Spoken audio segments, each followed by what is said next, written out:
오늘 함께 읽은 본문을 중심으로 내가 하리라, 내가 하리라, 이런 제목으로 같이 말씀을 나누도록 하겠습니다. 애굽에서 종살이하고 있던 이스라엘 백성들에게 일어날 수 있는, 애굽에서 종살이하고 있던 이스라엘 백성들에게 일어날 수 있는 지상 최고의 사건은 과연 무엇일까요?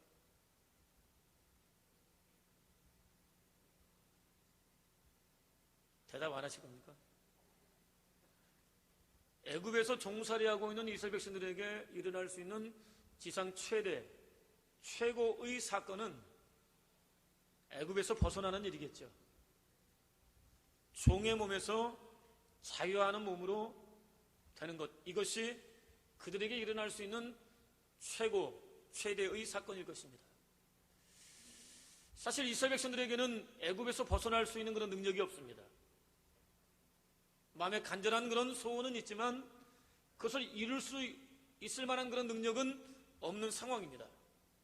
간절히 원하지만 되지 않기 때문에 더 절망스럽습니다. 그들은 정말로 간절히 자유를 원하고 있었음에도 불구하고 자유를 얻지 못한 채 절망적인 생활을 하면서 하나님께 부르짖고만 있었습니다. 그런데 하나님께서 그들의 마음을 돌아보셨습니다. 그들의 부르짖음을 들으셨습니다. 그들이 정말로 간절히 원하는 대로 그들에게 자유를 허락해 주셨습니다. 그렇기 때문에 자유를 얻은 그들에게 더 이상 다른 자유를 얻는 것은 그들의 목표가 아닙니다. 하나님으로 말미암아서 애굽에서 나온 그들에게 자유를 얻는 것은 더 이상 그들의 목표가 아니라고 하는 것이죠. 하나님께서는 그런 그들에게 새로운 목표 가나안을 주셨습니다. 하나님께서는 애굽의 압제로부터 구원하신 당신의 사랑하는 백성들에게 당신이 오래전부터 예비해 놓으셨던, 아브라함에게 약속하셨던 적과 꿀이 흐르는 가나안 땅을 주시기를 원하셨고, 바로 그것이 이스라엘 백성들에게 주어진 새로운 목표였다고 하는 것입니다. 하나님은 그들이 그 땅에 들어가기를 원하셨습니다. 당신이 예비해 놓으신 축복을 누리기를 원하셨습니다.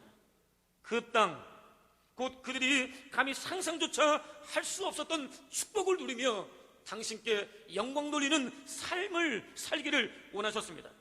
다시 말씀드립니다. 젖과 꿀이 흐르는 가나안 땅은 하나님께서 이스라엘 백성들에게 주시기 위해서 오래전부터 작정하신 땅이었습니다. 아브라함에게 그 땅을 너의 후손들에게 주리라 약속하신 그런 땅이었습니다. 이스라엘 민족이 반드시 들어가야 할 땅이었습니다. 싸워서 얻어야 할 땅이었습니다. 반드시 개척해야 될 땅이었습니다. 마땅히 받아 누려야 될 그런 땅이었습니다. 이스라엘 백성들에게는 하나님께서 자신들을 위하여 예비해 놓으신 삶의 터전 가나안에 들어가 그곳에서 하나님께서 예비해 놓으신 하늘의 축복을 누리며 하나님께 영광 돌리며 사는 새로운 목표가 주어졌던 것입니다. 그러나 안타깝게도 그들은 젖과 꿀이 흐르는 가나안 땅에 들어가지 못했습니다. 무려 38년 동안이나 광야에서 방황했습니다.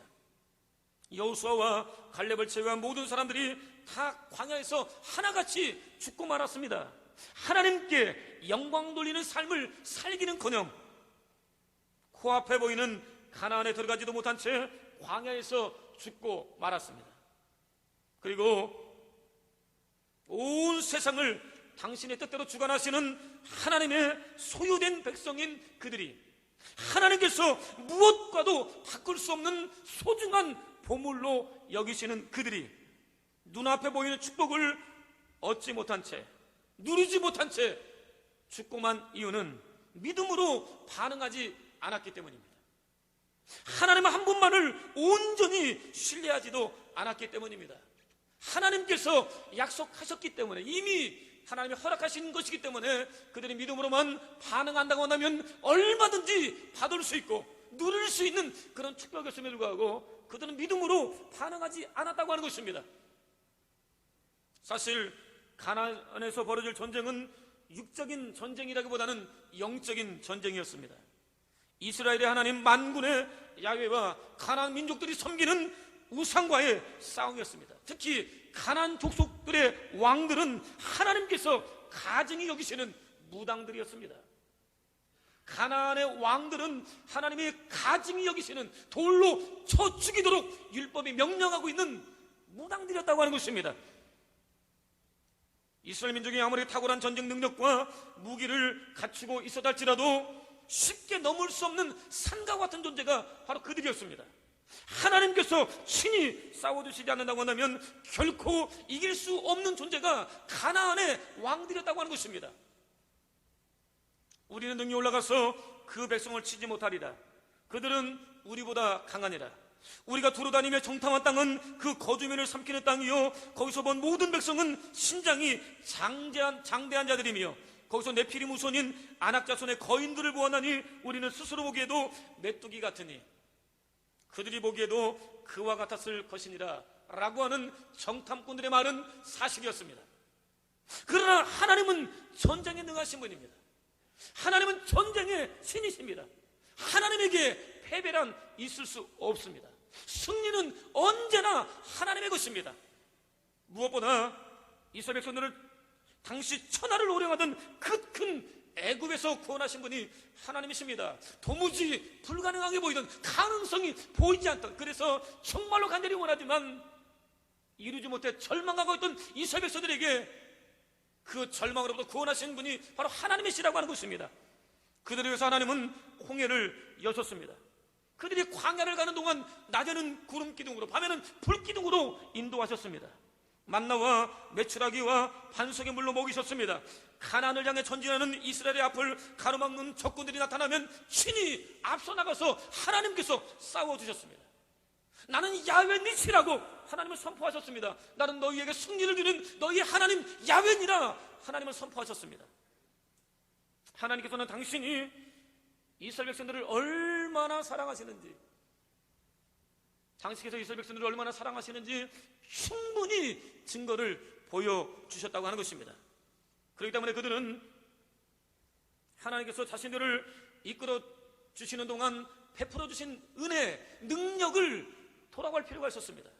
아무리 가나안 족속이 강하고 크고 두렵고 넘기 어려운 산과 같은 그런 존재라 할지라도 하나님께서 자신들을 애굽에서 건지신 그 능력, 하나님의 능력을 회상할 필요가 있었습니다.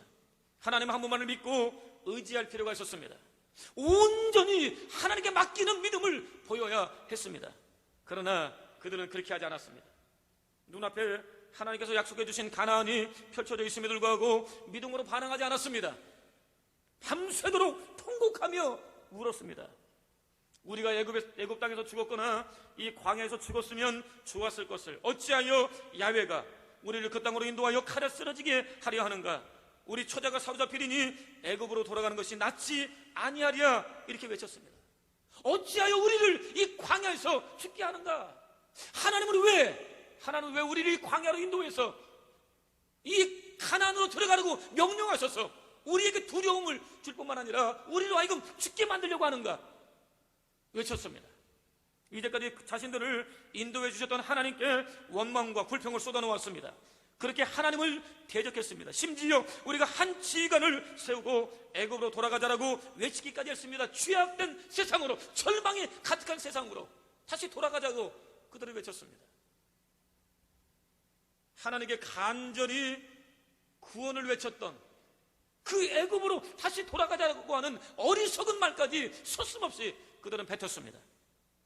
결국 그렇게 하나님을 떠난 그들은 자신들을 애굽으로부터 구원해 주신 하나님, 그들이 광야길을 걷는 동안 모든 필요를 하나도 빠짐없이 채워주신 하나님, 전쟁에 능하신 하나님을 믿고 의지하면 얼마든지 얻을 수 있는 땅, 하나님께서 만수전부터 그들에게 주시려고 계획해 놓으셨던 축복을 놓치고 말았습니다. 하나님께서 허락해 주신 그런 땅을 놓치고 말았다고 하는 거예요.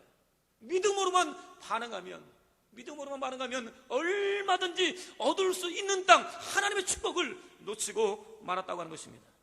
오히려 하나도 빠짐없이 메마르고 거친 광야를 방황하다 죽고 말았습니다. 세상에 이렇게 안타까운 일이 또 어디 있습니까? 그런데 우리를 더욱 안타깝게 하는 일이 있습니다. 이와 똑같은 비극이 오늘 저와 여러분의 삶 속에서도 비일비재하게 일어나고 있기 때문입니다. 가나안 앞에서 두려워 떨며 울며 통곡하며 하나님께 따져묻는 이스라엘 백성들과 같이 우리 역시 마찬가지라고 하는 거예요. 모든 인생은 하나님을 떠나 범죄한 아담의 후손입니다. 죄와 허물로 죽을 수밖에 없는 존재입니다. 아무리 좋은 조건을 가지고 있다 할지라도 오늘 준수하고 지식이 많고 재물도 넉넉하고 환경적으로 전혀 어렵지 않은, 사람들이 부러워할 만한 그런 모든 조건을 가지고 있다 할지라도 우리 인생들은 태생적으로 하나님의 진노를 받아 마땅한 존재에 불과합니다. 죽어 마땅한 존재가 저와 여러분의 원래의 모습이었다고 하는 것입니다. 하나님께서는 그런 우리를 살리시기 위해서 친히 낮고 천한 인간의 몸을 입으셨습니다. 모진 고난과 핍박 속에 십자가에 달려 돌아가셨습니다. 죽음을 이기고 부활하셨습니다. 오늘 우리는 바로 그 하나님 예수 그리스도 안에서 하나님의 자녀로, 하나님의 소유로, 하나님께서 무엇과도 바꾸실 수 없다고 고백하는 보물로 거듭났습니다. 영원한 생명까지 얻었습니다. 무엇보다 예수께서는 내가 온 것은 양으로 생명을 얻게 하고 더 풍성히 얻게 하려는 것이라 말씀하셨습니다. 예수께서는 죄와 허물로 죽을 수밖에 없는 우리 인생들의 참된 목자로 오셨습니다. 우리에게 당신의 흘러넘치는 영원한 생명을 주시기를 원하십니다.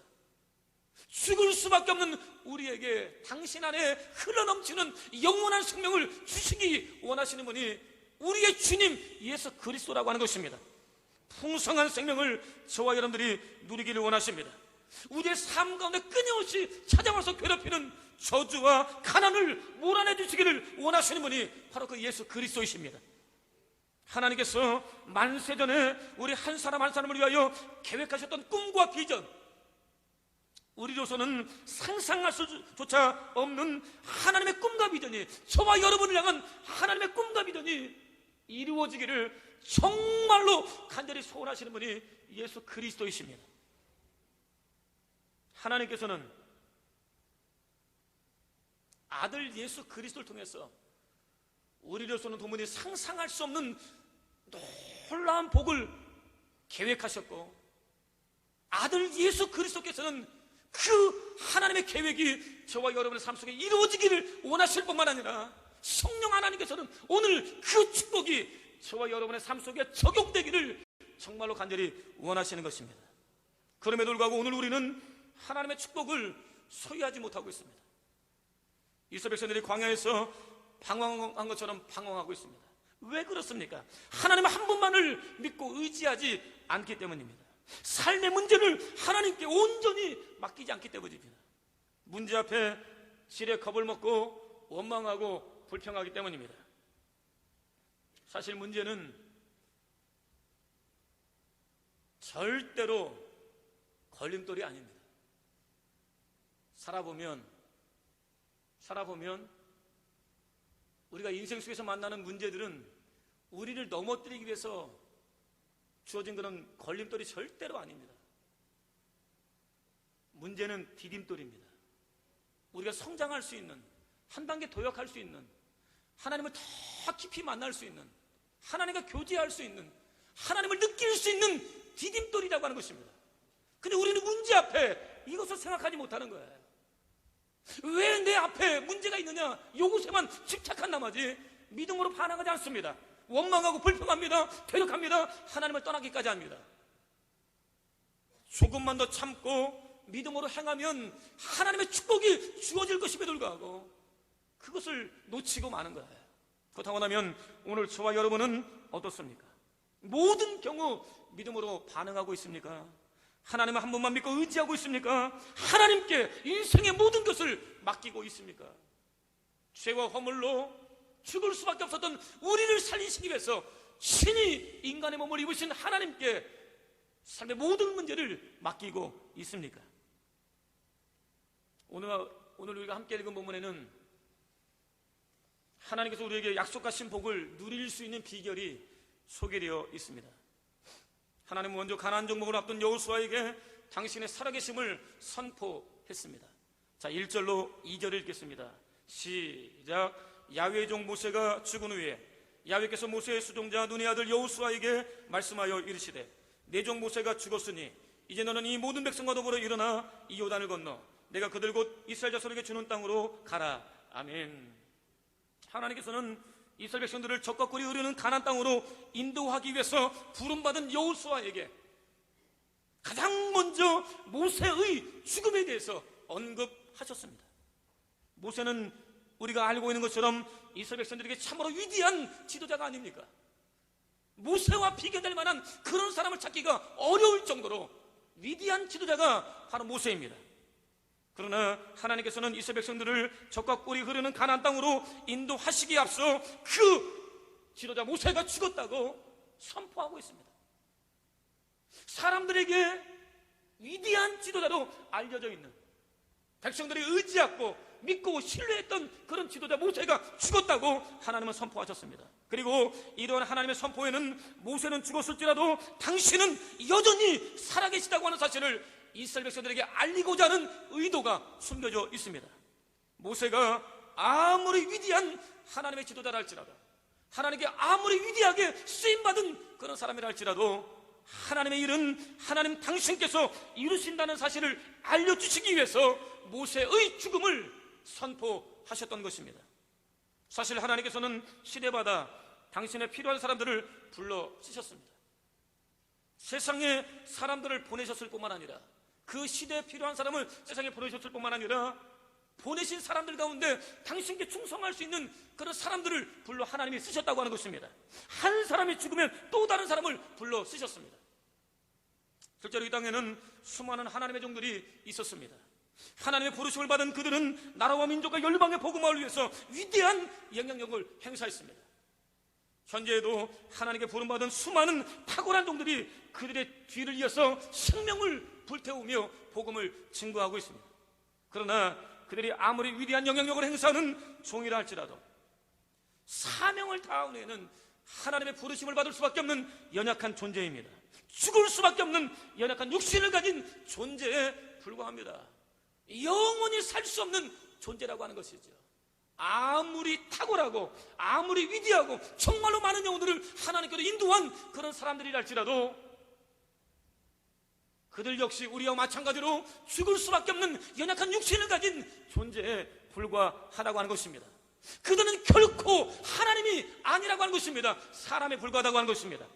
그렇기 때문에 만약 하나님의 일이 그들에 의해서 이루어질 수 있는 것이라고 한다면, 하나님의 일이 만에 하나 하나님의 일이 그들을 통해서 이루어질 수 있는 일이라고 한다면 하나님의 일은 언제든지 중단될 위기를 맞을 수 있습니다. 그들은 영원하지 않기 때문입니다.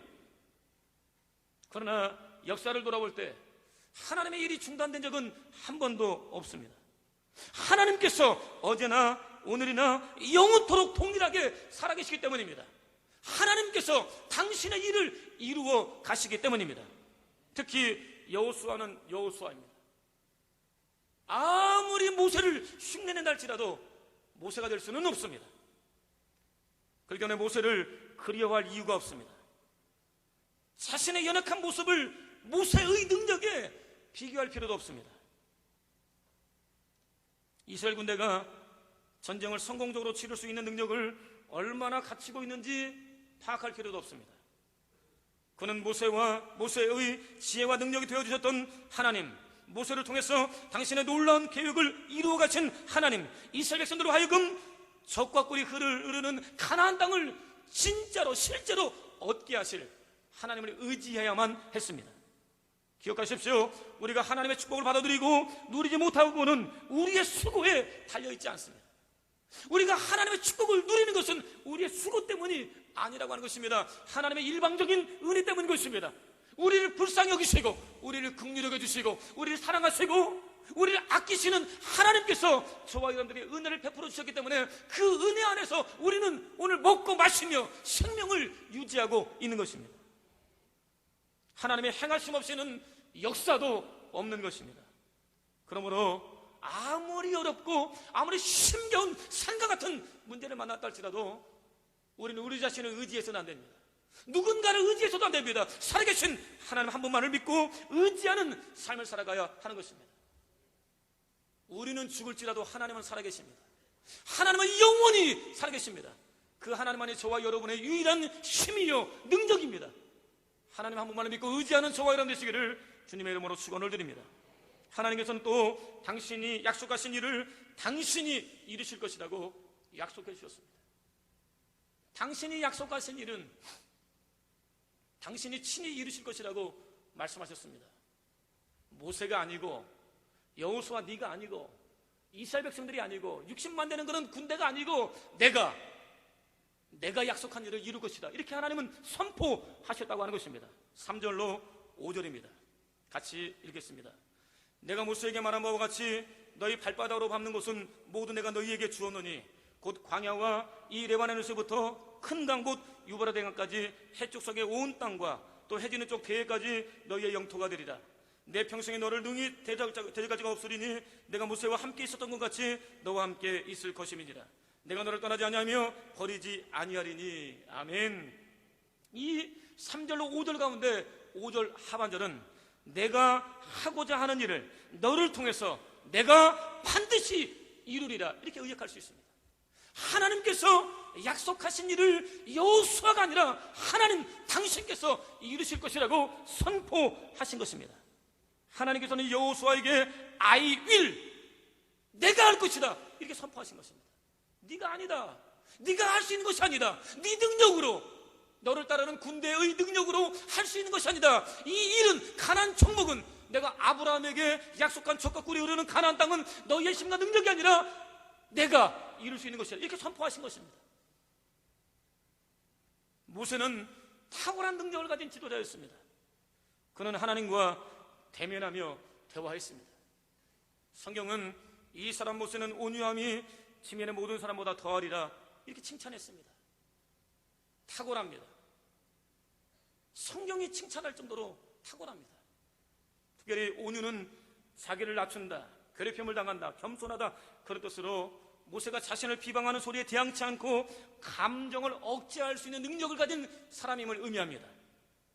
모세는 환난과 시험 등 어려움을 만났을 때 대적들이 자신을 비방할 때 오히려 자신을 돌아볼 줄 아는 사람이었습니다. 묵묵히 참을 줄 아는 사람이었습니다. 하나님께서 당신의 뜻을 이루실 때까지 기다릴 줄 아는 그런 사람이었습니다. 그렇게 그의 온유함은 따라갈 자가 없을 정도로 탁월했습니다. 그리고 오직 성령의 열매는 사랑과 희락과 화평과 오래 참음과 자비와 양성과 충성과 온유와 절제니 이 같은 것을 근지할 법이 없느니라 라고 하는 말씀에 따르면 온유는 인간이 본성적으로 가질 수 없는 기질입니다. 죄와 허물로 죽을 수밖에 없는 인생들은 태생적으로 가질 수 없는 기질이 온유라고 하는 것이죠. 성령께서 도와주실 때에만 가질 수 있는 기질이 바로 이 온유입니다. 하나님의 성령께서 우리의 감정과 우리의 모든 것을 주관하시고 다스리시고 역사하실 때만 우리는 온유할 수 있다고 하는 것이죠. 이는 그가 하나님의 영께, 하나님의 성령께 사로잡힌 하나님의 사람이었음을 증명하는 것입니다. 그는 인격적인 면은 물론 영적인 면에서도 부족함을 거의 찾아볼 수 없을 만큼 탁월한 지도자였다고 하는 것이죠. 거기다 이스라엘 백성들은 다루기 매우 힘든 기질을 가진 민족이었습니다. 그들은 결코 순종적이지 않았습니다. 오히려 원망과 불평에 능한 민족이었습니다. 그리고 여호수아는 그동안 모세의 시종으로서 이스라엘 백성들을 섬기는 동안 불평하기 좋아하고 항상 불만을 일삼는 이스라엘 백성들의 모습을 하나도 빠짐없이 보아왔습니다. 모세의 시종으로서 모세의 고민과 갈등의 요인이 바로 백성이었다고 하는 사실을 이 여호수아는 너무도 잘 알고 있었습니다. 그 때문에 탁월한 지도자 모세의 뒤를 이어 원망과 불평에 관한 한 탁월한 능력을 발휘하는 이스라엘 백성들을 지도해야 하는 중책을 맡게 되었을 때 그는 상당한 부담감을 가질 수밖에 없었습니다.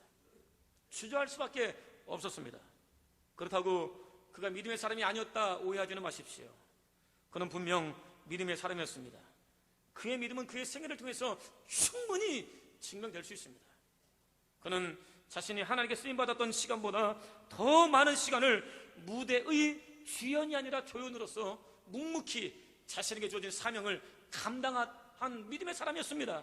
모세가 모든 이스라엘 백성들로부터 칭찬을 한 몸에 받고 있을 때는 물론 백성들로부터 외면을 받았을 때에도 여전히 보이지 않는 곳에서 모세를 한결같은 마음으로 섬겨왔던 사람이 바로 여호수아입니다. 그러한 모든 봉사의 바탕에는 하나님에 대한 신뢰 곧 믿음이 있었습니다. 그는 쉽게 따라갈 수 없는 믿음을 가진 하나님의 사람이었다고 하는 것이죠. 그런데 그가 그 외롭고 고독한 조연의 자리에서 빛나는 주연의 자리로 옮기면서 갈등하고 있는 이유는 이름 없는 조연의 자리에서 온 백성이 우러나는 주연의 자리로 옮기는 상황에서 갈등하고 있는 이유는 그 자리의 어려움을 누구보다 잘 알고 있기 때문이었습니다. 물론 그는 처음 모세의 뒤를 이어 이스라엘의 지도자로 후계자로 지목받았을 때 크게 기뻐했을 것입니다. 자신이 이제까지 존경하고 따랐던 모세가 하던 일을 자신이 하게 되었다는 사실 앞에 마음이 설레었을 것입니다. 이스라엘의 지도자로 세움받게 되는 날을 손꼽아 기다렸을지도 모릅니다.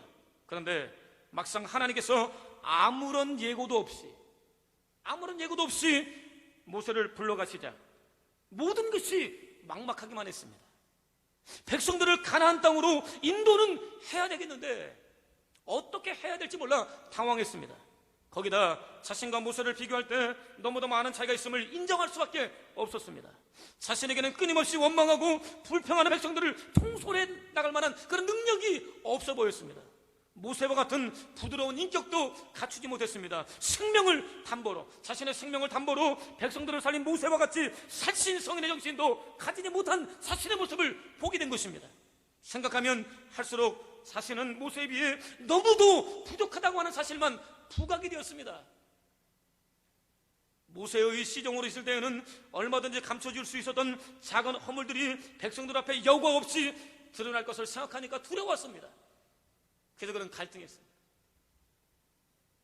바로 그때 여호수아에게 하나님의 음성이 들려왔습니다. 갈등하고 있는, 고민하고 있는, 주저하고 있는 여호수아에게 하나님의 음성이 들려왔습니다. 하나님께서는 여호수아를 떠나지 않을 것이며 버리지 않을 것이라고 약속해 주셨습니다. 여호수아에게 주어진 사명을 당신이 친히 이루실 것이라고 약속해 주셨습니다. 재차 확인해 주셨습니다.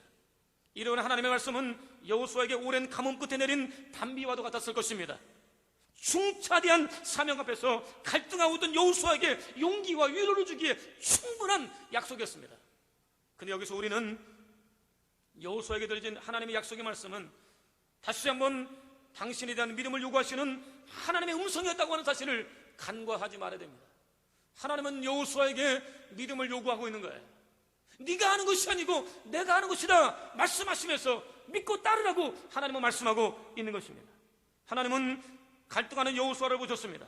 믿음이 근본적으로 흔들리는 것은 아니지만 자신이 잘해낼 수 있을 것인지 확신하지 못하고 고민하는 그를 보셨습니다. 그래서 1절을 통해 당신의 일은 당신이 이루실 것이라고 이미 선포하셨음에도 불구하고 5절을 통해서 다시 한번 재차 나의 일은 네가 하는 것이 아니라 내가 하는 것이다, 이게 선포하신 것입니다.